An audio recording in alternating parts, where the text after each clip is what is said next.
Yeah, that's right? Those are the. Yeah. They already passed. Yeah, they already finished it. Those kinds of work. They're already graduates.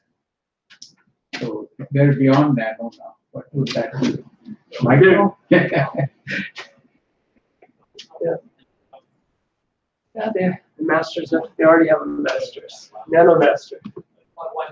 Well, I was referring to the metric. Yeah. Like nano, micro, milli. Things like that. Oh, cool.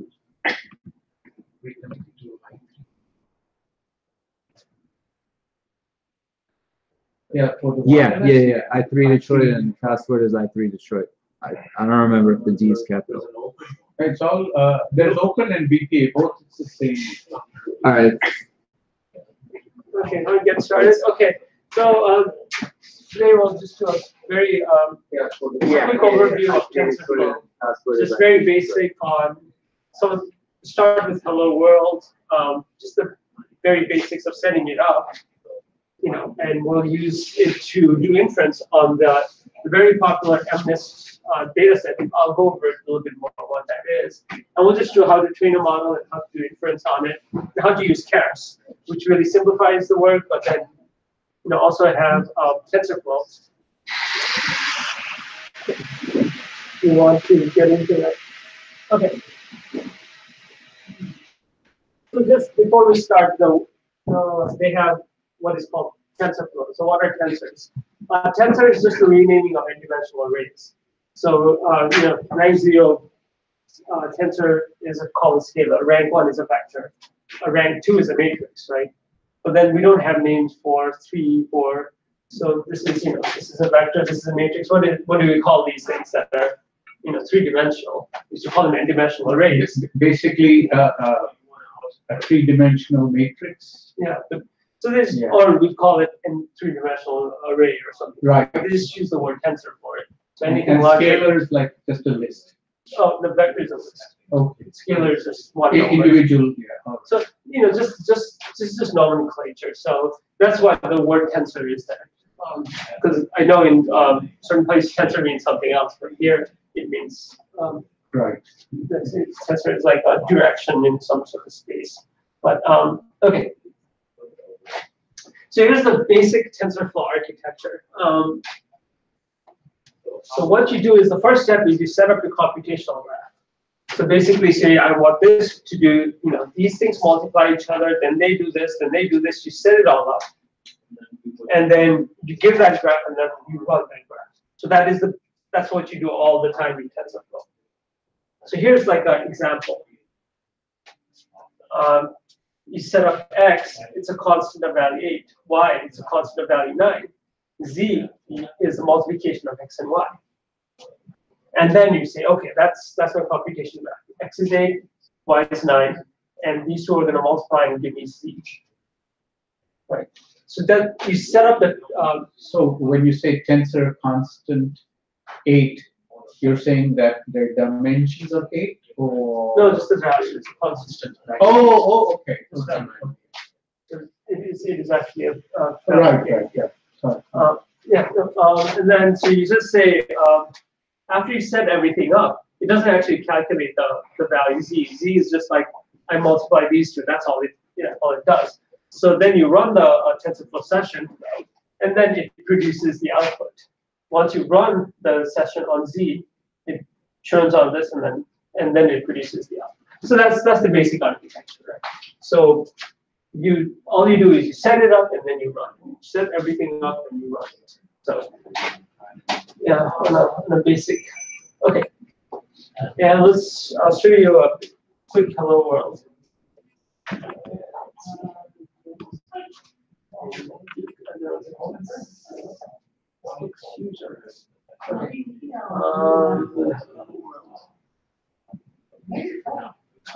Can you see this or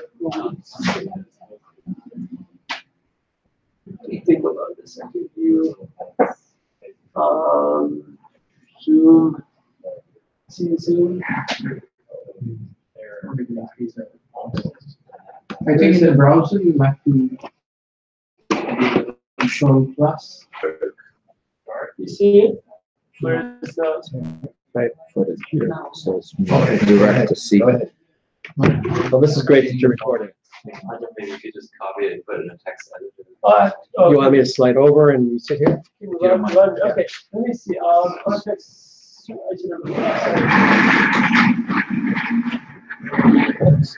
Okay, can you see it though, or is it too small?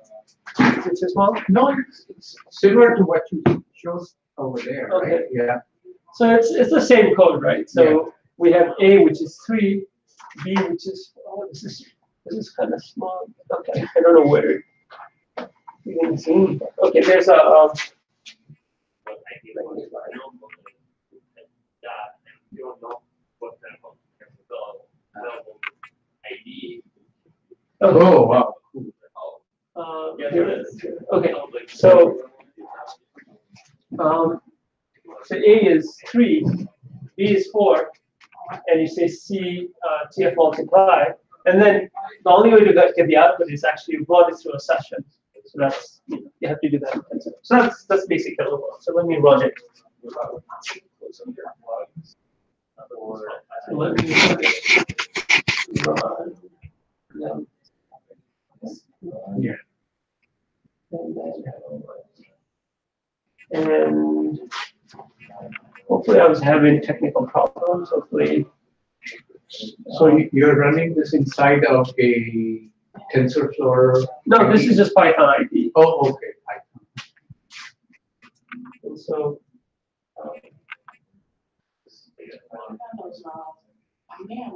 So here, if we run it here, there's a lot of work set up and stuff just to produce 12. So that's 4 times 3. Okay, so the basic hello world.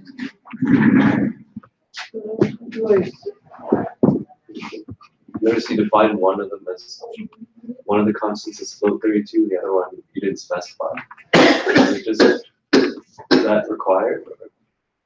Well, usually what happens is it's something called coercion. So if one is a higher type, then it'll up convert or downshift one of the two casting to do the multiplication. Yeah, invert the type from .0. Okay. If you put 4, then it thinks it's an integer. Right. And then if you multiply it, then it does the type coercion and things like that. It's just, yeah. So what this will look like at the output, well, I see it's calculating right now, Yeah, it right? just says 12. So if you made it float 30 or 64, then the B would also be 64. No, it would be 32 as well. 4.0 just means Whatever's the default type. Yeah. Okay, I see. We can check it out real quick.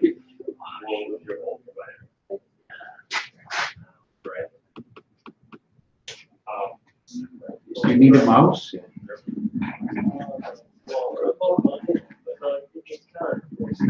I'll just test it out here. Let's see.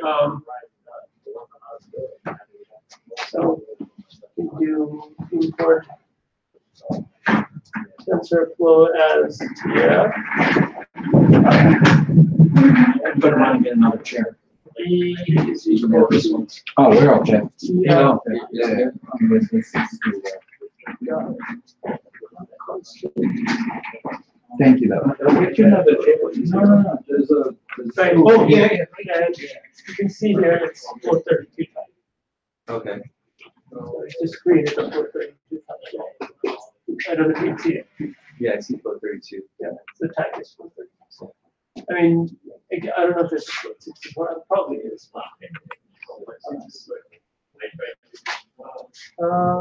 Here.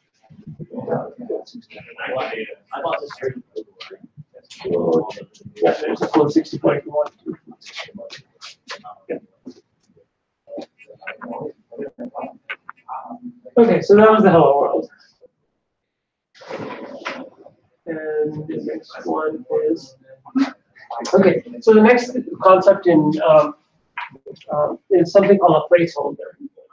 So just means that we're not going to give you the value right now for TensorFlow, but when you start the session, we'll provide you the value. You know? So we'll have B as a constant, but X, when the session starts, we'll give you the value when we run the session, not when starting. Otherwise, everything would be constant, right? So that's the idea. And then, okay, so let me show a quick example of these things. Is it both iOS and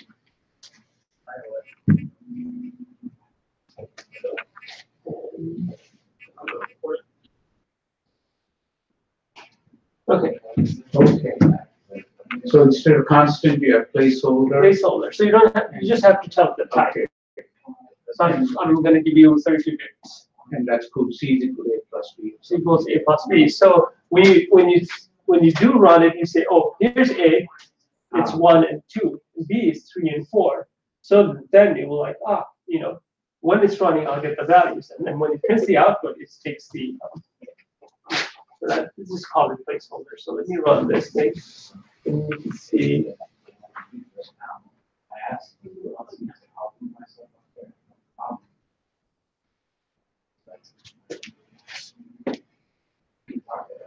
Here we go. And 4,6. We added 1 and 3. 2. So the other also thing about placeholders is that if you give it an array, it will do this over and over for each value in the array. So it added A plus B first for these two, and then this 2 does it for the whole array. So when you're doing maybe inference, right? So if you want to know where the stop sign is in an image, you can give it 6 images at the same time, and it will give you 6 answers of where they are. Okay, but those are placeholders. And the last one is a variable.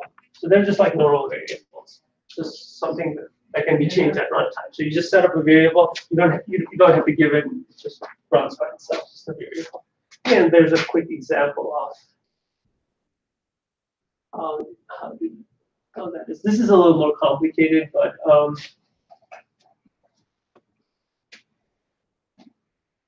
So it looks similar. Instead of constant, you've got variable there. yeah. So this one means that we can modify it at runtime. At runtime. So basically, when you're training your model, you want the weights to be variable. Right? So those are the things that change every iteration. So that's and the 0.3, 0.2 are initial.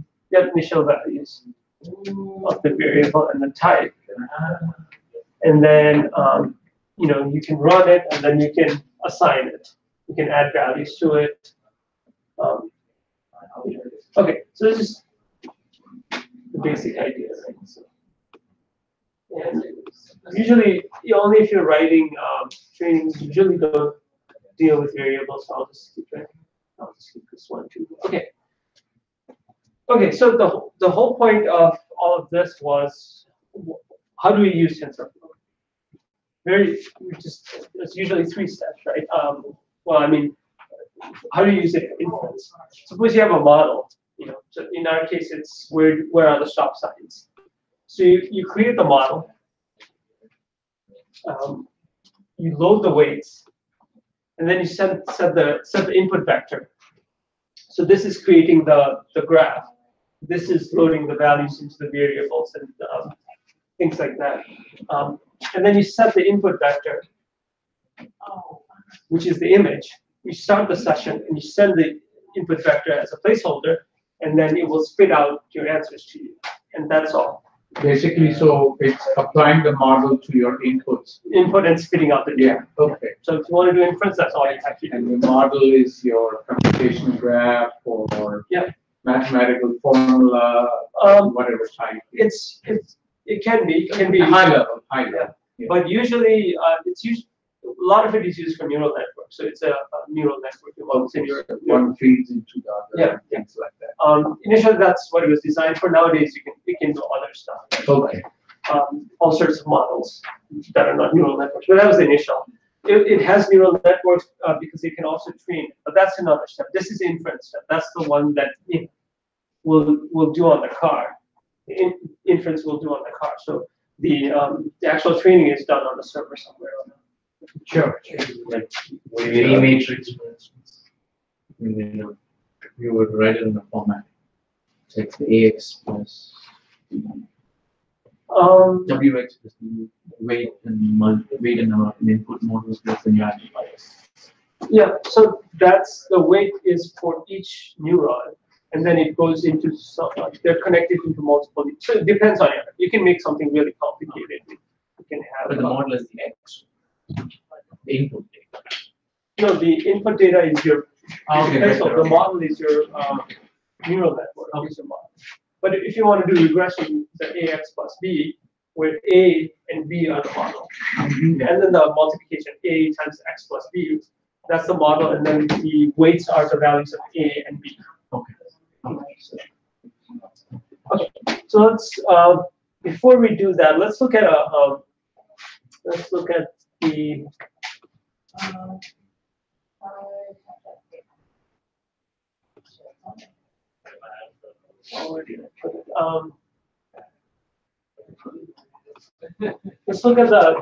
data. So the TensorFlow comes with a data called MNIST, and so it's like the Hello World example that everyone uses. So we'll just use that. So MNIST is the one. I think that was MNIST stands for National Standards. Yeah, National Institutes of Standards and Technology. It's Bethesda or CATIS for Maryland. Okay. So they're the ones who decide 1 centimeter is 1 centimeter. You're good.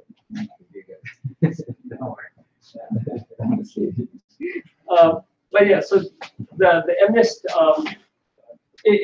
it's a very old data set. They were trying to do digit recognition. So when you write letters on the post office, right? So they wanted a computer. They don't want people to like, okay, what is this? They just want a machine to scan and figure out where it's supposed to go. Right. Yeah. So sort of that data set. So we'll just look at it real quick, what it is. So here's all the stuff you have to do. This is I'm using Python notebook that's supported in PyCharm. So we can also do it on the browser. And I hope I have and that MNIST, we can just Google and find that model. It's actually inside TensorFlow. It's already built inside it. It's in TensorFlow examples, so it's actually right there. So yeah, you don't even have to. So you can just do input data read data sets, and you'll just read all the whole data set. Okay, and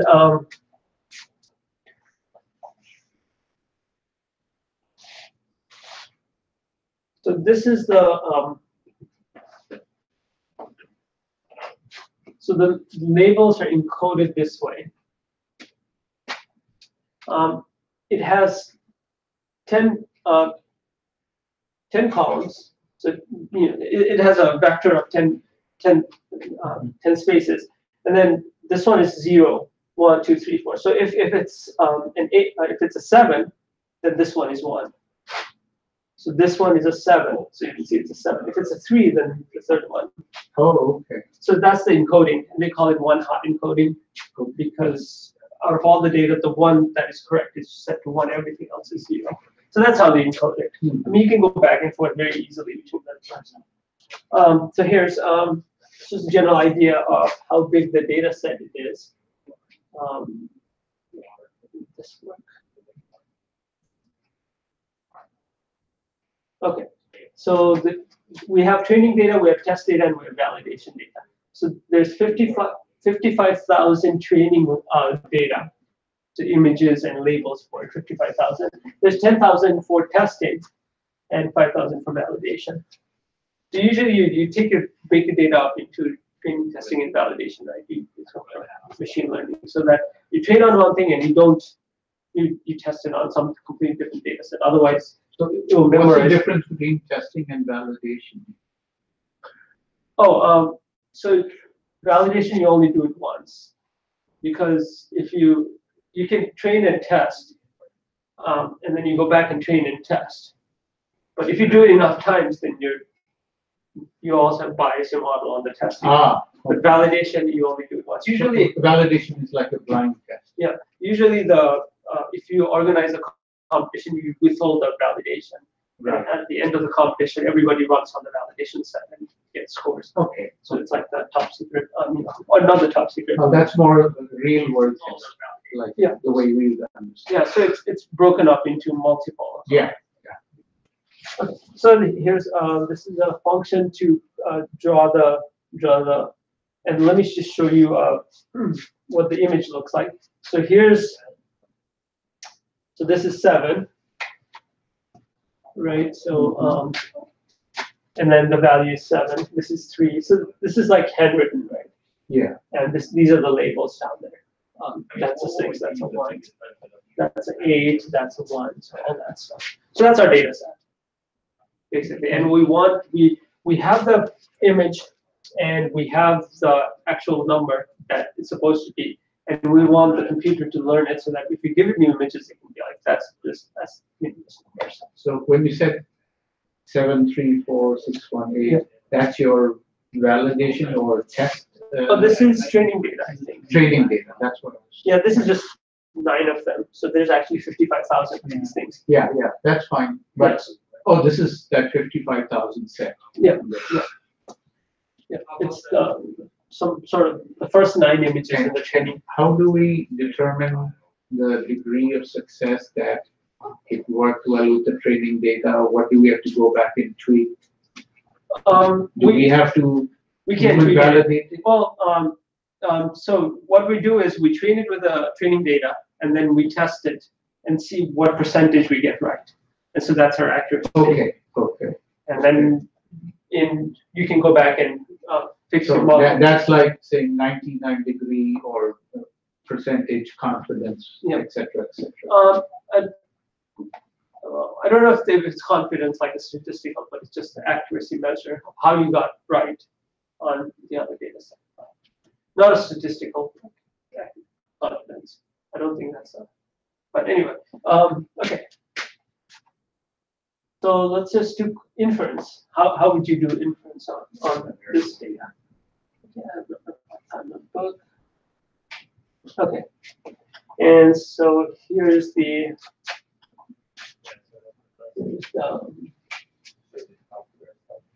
system. I look at this data.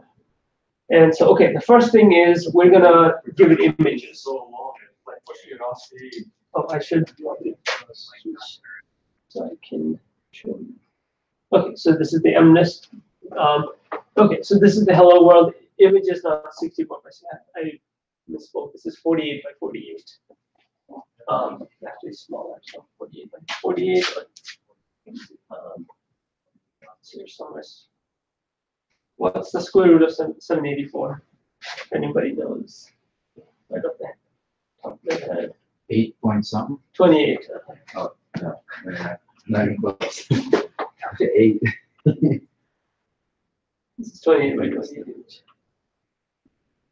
That's a very strange number.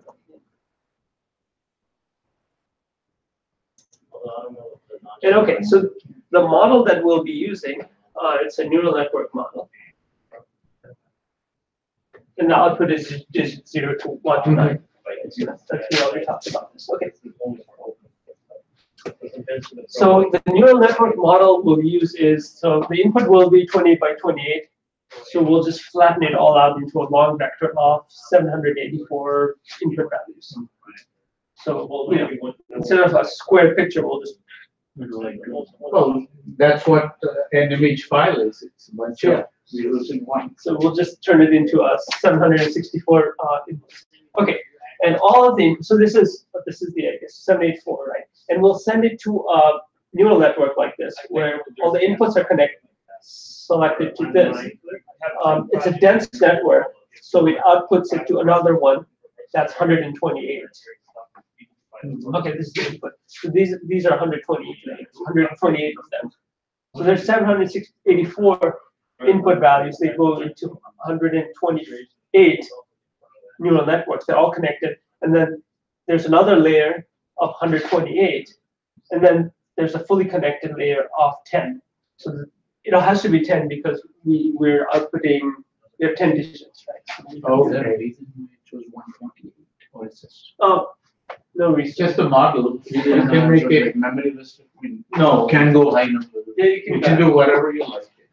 Yeah, and that's the thing about neural network is that you can tweak you spend most of your time tweaking the model. If you're a crazy guy, then you can have 100,000 nodes. But it might overtrain, right? It might learn the entire image set, and then you're like, Yeah, you go crazy. But so this is what we want to do, right? So like, how would we do it in TensorFlow? So I'm using Keras.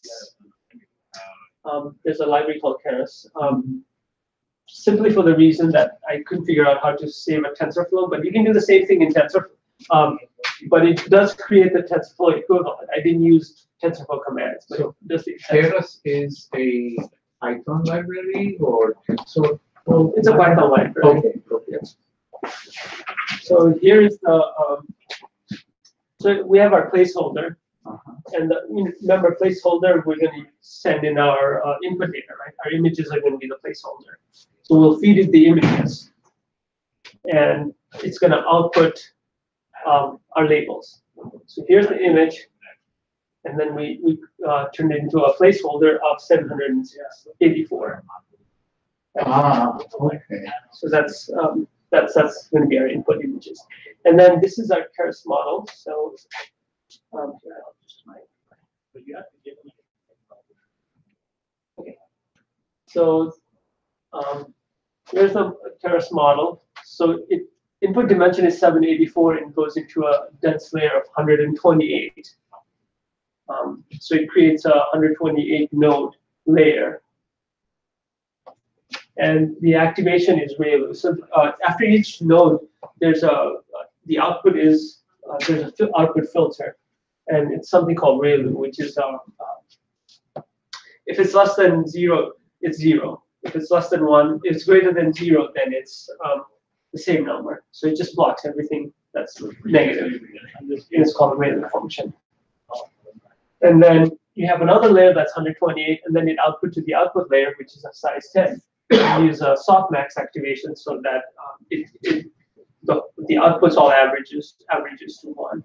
So it looks like a profit. So that's how you create the model, right? So you just describe each layer that you want.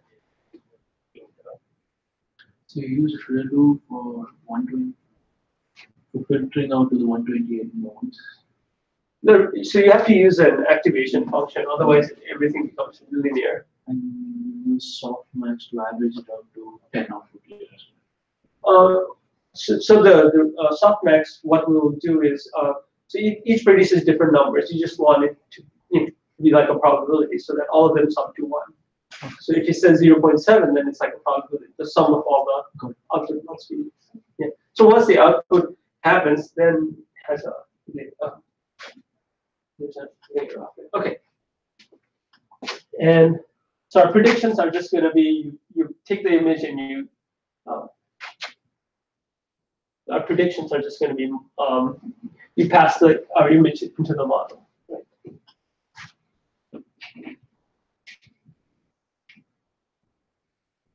Okay, so that's let me do it right.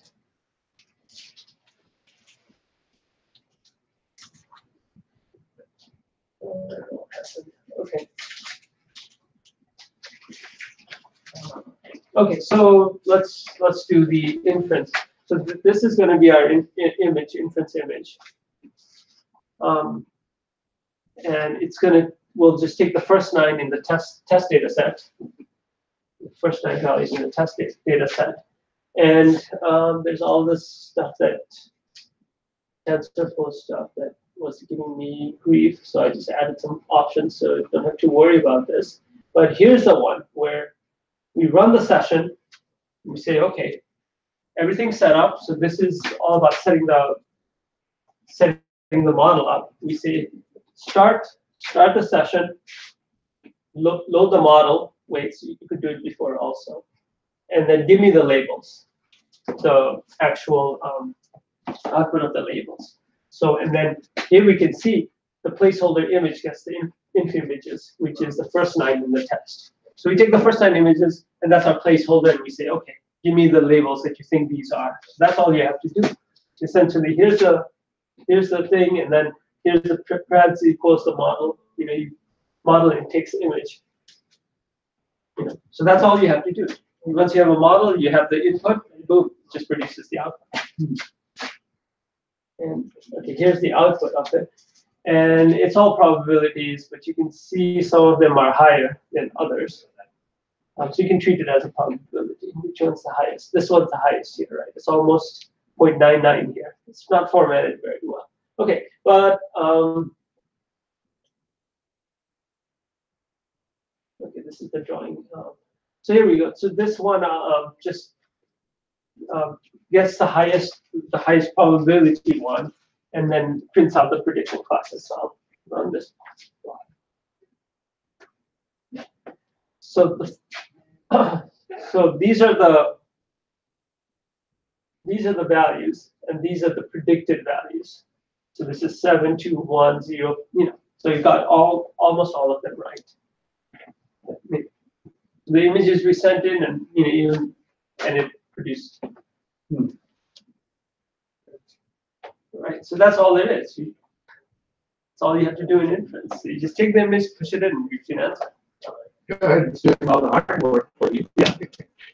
You're just saying, hand waving, connect this, and try it out. Yeah. So that's all I do. Okay. So so there's easier ways of doing. There's a slightly easier way. I did go through TensorFlow stuff, but there's a 3-line way of doing everything here, and that's how Keras do it. So you say model, you set up the model. Oh, sorry. Just those 3 lines, so you can see. So we could do actually all of these 3 things in one line. Okay. Keras makes it easier. So you set up the model like the ones we made. You load the weights, and you just say model.predict of this and you do it. So you don't have to do the TensorFlow setup discussion and things like that. So it does it in the background. So if you want to use Keras. And that H5 is got all the. It has your weights. Okay. Well, and we'll go into how to make that file, how to train the data, so we can make that file. Okay. Why H5? It's the file storage is called it's a storage format called H5. Okay. I think H5 something. H5. I don't know what it's called, but it's HDF5 or something like that. Oh, HDF. Yeah, HDF5, the version 5 HDF is a well-known storage format in high-performance computing. Yeah, so that's the one. Okay. No wonder. Okay, and so you can just run this, and then okay, and Keras does the okay. HDF is hierarchical data format. Yeah. And so it does the same thing, and the output is the same. Right. That's cool. Okay, so you can use other models as well. So let me go and there's another model called the. We did that. Yeah. So this feed in the images. You have the probability of each digit, which is the highest probability. Also, that's the digit in the image, and we can say, okay, this is the one. Yeah, most of them are very high probability, so you just choose one. But sometimes you have, this is the one that's okay. So there's another one called CNN, convolutional neural network. So I'll just quickly describe it. It can get very complicated. It's got nothing to do with the news people, right? No, it stands for convolutional neural network. Okay, so convolution is right. So the NN is always a neural network. So DNN is Dennis neural network. Yeah, deep neural network is popular. Yeah. DNN, but so as clustering or something. There's RNN, which is recurrent neural network. So there's if you say RNN, it usually means neural. So what convolution? It's very popular for images. So basically, what you have to give it is the actual image, the square. What we did was we set the whole earlier. Yeah. But actually, it's kind of silly because you have, two-dimensional information that you're losing, right? So they came up with this thing where it takes that and then produces another layer that's much thicker from that data. So it scans through, so you can see, high-level features. And there are things called max pooling in Dropbox. So max pooling just means it will take a whole bunch of, and then just take the highest value out of all of those drop out means it'll just drop random things. And then you can, after doing all these fancy things, you can flatten it to 1D so that you can go back to a dense layer. It's not shown here, so that the dense layer that we need, because it was 1D, right? So you can flatten everything out and send it to 1D. So there are other models, and I'll just show you how, how to do CNN based one. So the input is 28 by 28, the input shape here.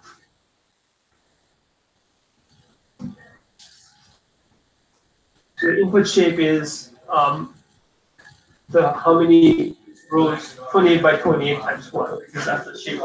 It's a black and white image, so we're grayscale image. And there's 10 classes on it. The shape is,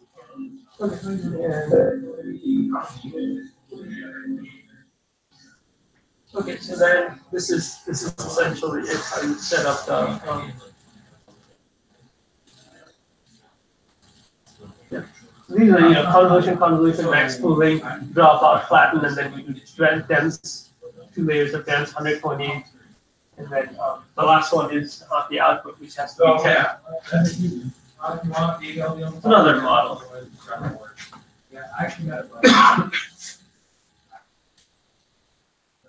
And then you do the same thing. You load the weights. You reshape it so that it's 28 by 28 instead of the long one. And then we do predicting it with the model. And then get the answers. There we go. Work again.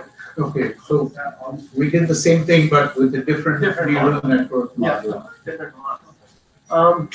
So it used to be that it would miss, the other one would mispredict it as 6, this one, and this one would get it right, but somehow when I trained it, it got better. So I don't know what happened, but it's not. So when you're saying you're training it, it's really remembering the weights on the model, it adjusts those and keeps those weights. Yeah, so we'll go into training. That's the last thing we'll go into. And then make a slide for it. Okay. So one of the things we did was we made the model and then we said load the model. Right? How do you get the weight for the model?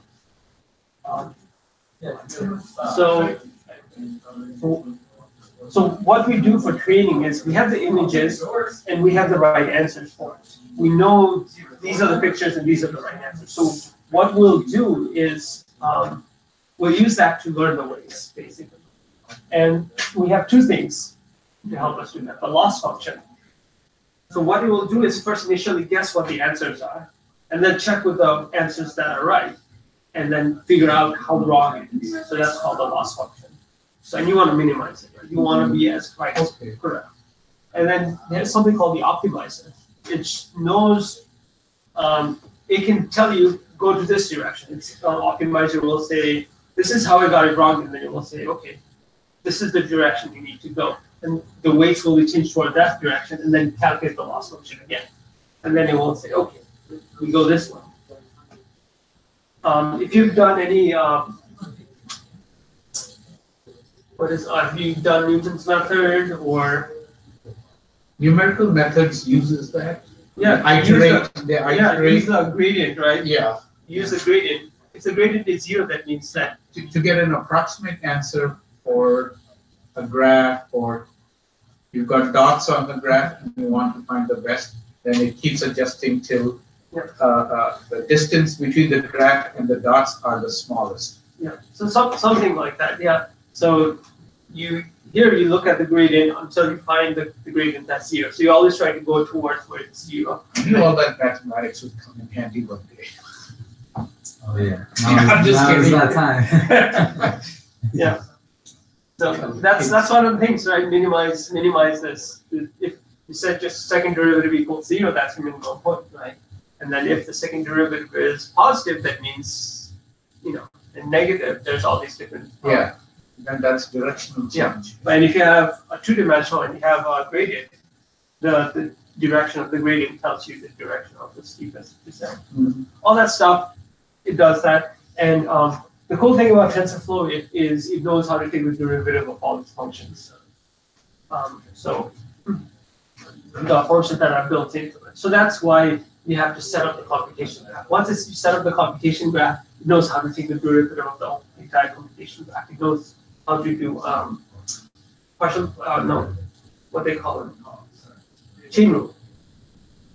Right? If you compose two functions, you have to do the chain rule. I don't remember from calculus. Chain rule? No? I've forgotten that. Yeah, so if you compose multiple functions, you have to do chain rule. So when you do a computation graph and you compose them all together, it's essentially a big chain rule. So it computes the chain rule, knows the derivative of it, and calculates the gradient, all that stuff. It does all of that automatically. And so if you are only allowed to make functions that it knows, functions that it gives because it knows the derivative of it. So if you want to use your own crazy function, then you have to also give it the derivative. But anyway, that's but we're just gonna have a very simple ones, just like we have here. We'll just use the models that you don't have to worry about it. Unless you're doing research on this and you wanna, even if you're not doing research, you can just play on the models. Okay. So let's look at how to train these things.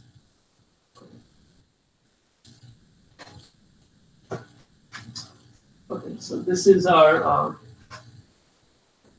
again. So this is our model again, and this is our labels. So we have to give the image and the label at the same time because when we're training, we need both of them, right? Yes. So because it has to know both of them to do the training. Okay, and this is the loss function, which is something called, you can choose your loss function. Just use cross entropy, so it's some sort of information theory based loss function.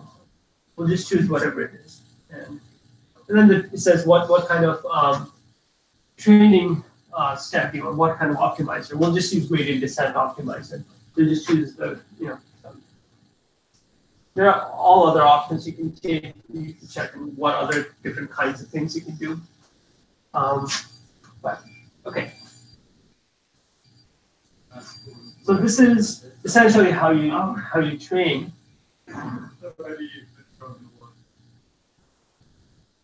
Right? Okay, what is the truth?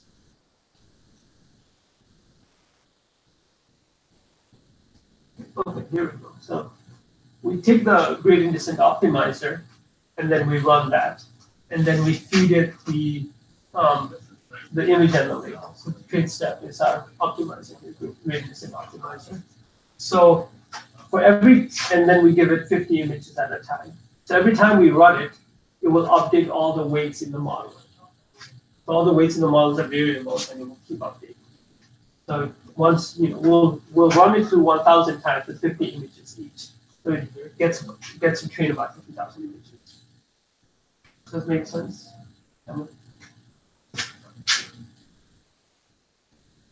So essentially, when you train your model, you say, okay, what's my loss function? What's my loss function? What's the optimizing algorithm? And what's my data? That's all. This goes to be easy. You don't have to know anything else. Right? Very simple. So, I mean, this is done pretty quickly, but if your model is complicated enough, it can take days and months. But this one is very simple. Okay, and so once you get the weights, you can just save the weights from the model. And we want to check the accuracy. So we'll take some test. This is the test label, and we ask it to say, okay, give me the categorical accuracy bucket. So we have some values of the test, and we have our real, and then we say predict what you think it is, and here's the real one. Give me the accuracy. So there's a function for it, and it's 95%, which is really, really, really bad in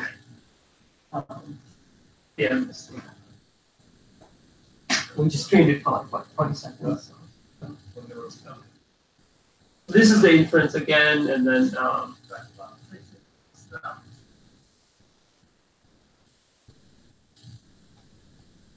okay, so that's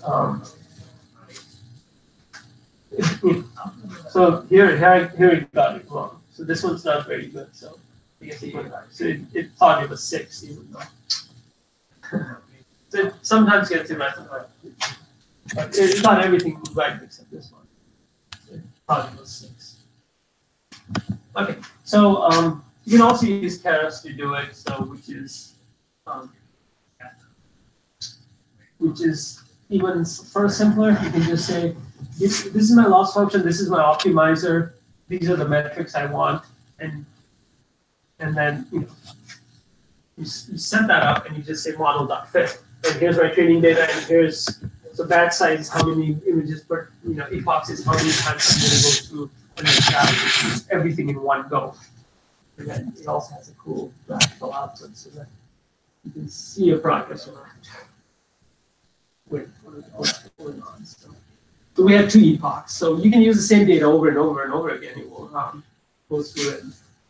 Okay, and then so we can measure the test accuracy, and it's 97.5. So so we did more epochs, right? So here we did two epochs, so it went through the image 2 times over, so it was a little bit better. And so we can save it to disk. Okay. So that's essentially how you train the model. Okay, so let's one last thing before how do we do it in CNNs? And pretty much the same. So having technical problems with this notebook, but hopefully it'll be all right.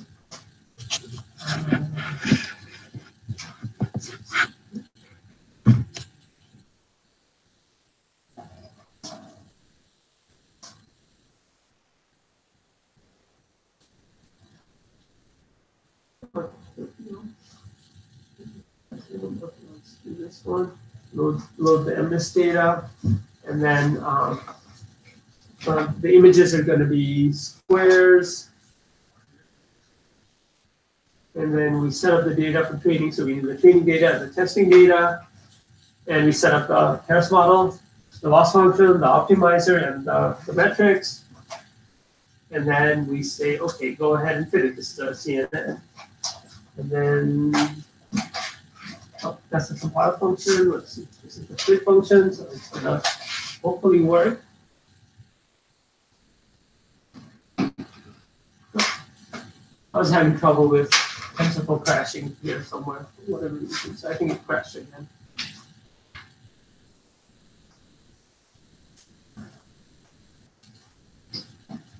Yeah, so it crashed again. The whole thing is. But let's try one more time.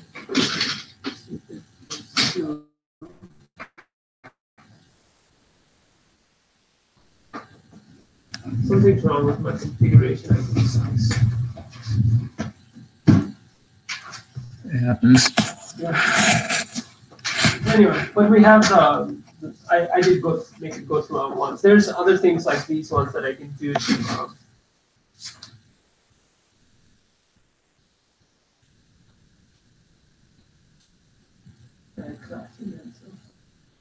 So yeah, let's not worry about it. So, okay, so this is we train with the image and labels. Every step improves the weight, and then we check the accuracy. That's all, right? So that's the basics of it. Okay, so what we're doing with TensorFlow right now is stop sign recognition. So we have a trained model. We feed it an image, and it returns the bounding boxes of all the stop signs that it sees. So right now we are having problems with accuracy. So maybe we need to feed more data or train longer, we don't know. And then the model is really, really slow, so you can't run it at regular. So we have to figure out how to change the model around so that it runs really fast. So that's the things we're working on. And the FPS is frames per second? Frames per second, because it's running around less than 10, and we're producing 25 frames per second. Mm-hmm. So it'd be nice if you could, because you don't want your old computer to be dedicated just for stop sign recognition. You also want to do other things. Yeah. So it'd be nice if it was 50 or some really high number, so that you have lots and lots of space. So, Well, when you can't do it in software, just throw money at hardware. You buy high performance computer. yeah, I already have a GPU on here, 1070 on here. So yeah. And plus, the problem with these things is that we also it'd be nice if you could do it on the card itself, right? So, Yeah, so where the image is coming from and going into your model, is that like some slow serial link? Or? No, the images are sent from the camera in the Raspberry Pi through Wi-Fi. The computer processes it, sends the data back. There's latency to it, but for stop sign detection, maybe it's not Yeah, critical. that's not bad. Yeah. Or maybe it doesn't even have to be like, maybe even 10 FPS is fine because you don't really have to. The other thing is, this is all interpreted code, right? Just so what Python does is it provides glue code. It's interpreted, but it spends minuscule amount of time in the Python part. Most of the time is spent on the TensorFlow part. The TensorFlow is a C++ library. So as soon as you get out of Python, so that's why the Python part is really small. You just orchestrate it. So here's my training function. You put it together and send it to TensorFlow, and then TensorFlow is a C++ backend, and it's running a super optimized code. So most of the part is running optimized. But with TensorFlow, you can orchestrate everything and set everything. It's better than like writing configuration scripts. Yeah. Because then you just can't set things up. You have to do too many changes or too many setups between changes. So, but most of the the training and inference and the multiplication, all that stuff is done in TensorFlow library, which is very, very optimized C++ code. Okay, and I don't know. Okay. So these are future topics. It says machine learning training algorithms. So these are algorithms on top of training. Oh no, I was just saying. Here it's only for. I don't know. I don't even know I wrote it, so that's fine. Because you can also run all the machine learning algorithms in TensorFlow now, from regression to clustering. Oh yeah, tons of So stuff. you can do that. And you can also go more into how automatic differentiation and stuff like that works. I don't think it's necessary. It's just, there's something that I'll think about myself. But that's all it is, I think. I didn't make up the question slide. Okay. Is there any questions?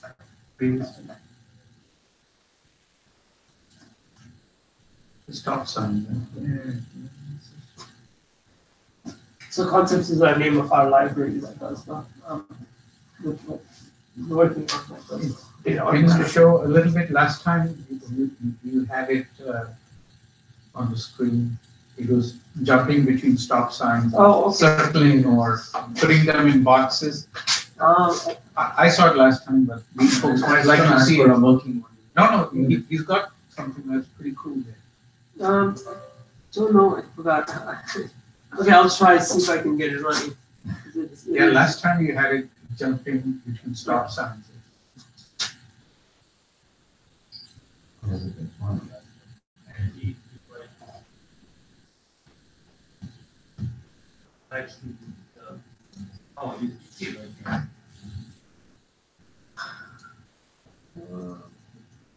The file from the folder, I don't know. I created it, I guess.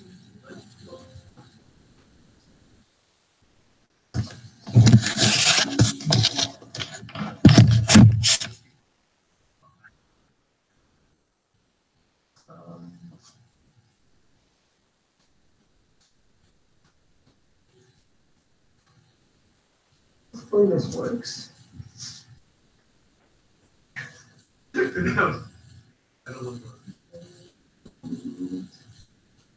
It's a while to get started. Wow, you can do it. I believe it. You did it once. This is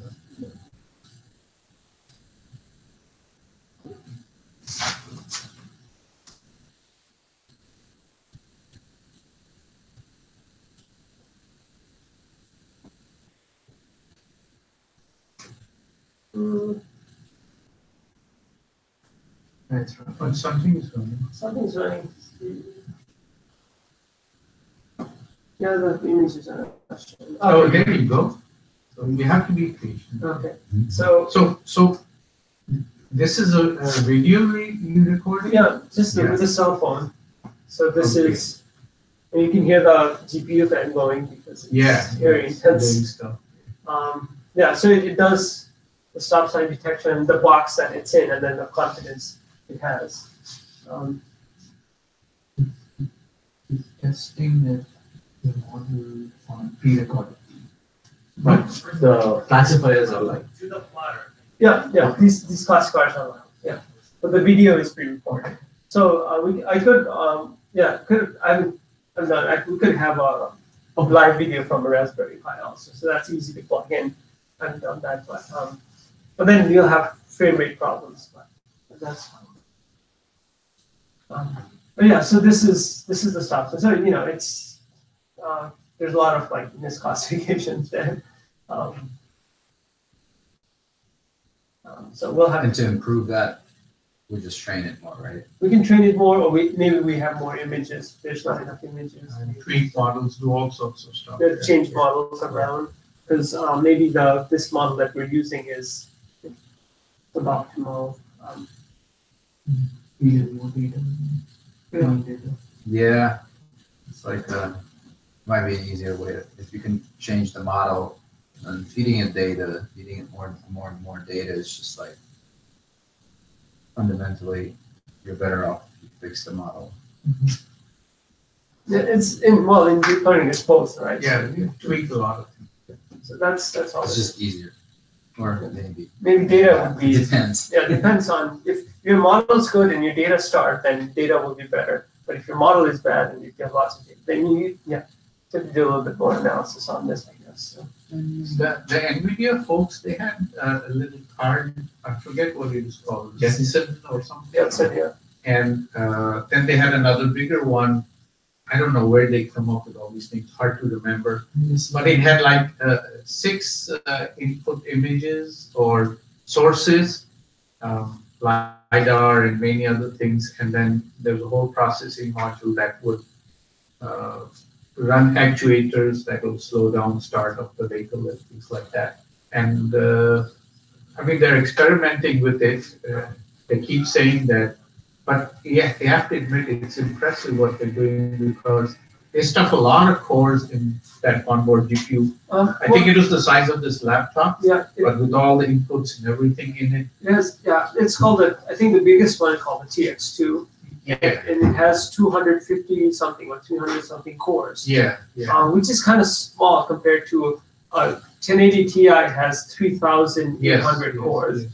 And 70 has 2,000, I think, or 1,800. Yeah. But it's 1/10 the size. Yeah, the whole idea was that they wanted to get it small, not draw enough power. Yeah. And they put many of those inside the vehicle. Because the laptop, just the power supply is this big, and it can draw up to 150 watts. Yeah. And so they said they're limited. And you probably will know this better in the vehicle chassis. 48 volts is the standard. Right now it's 12, but 48 is in the blue. Yeah, that's high voltage. They're no in between. Yeah, but the upper bound is 48 volts, and they'll have to draw power from that, but they can't different do all sorts of stuff. But they keep improving the sensor. The control units. What they're doing is they're putting in more memory, so that they could fit in lots of little algorithms and things like that. Yeah, because It's complicated. your MPG goes down, the more computers, in electric vehicles anyway. This computer is doing damage. Yeah, it doesn't have to be electric, but the point is that, and then they have these whole level 1 to 5 and stuff like that.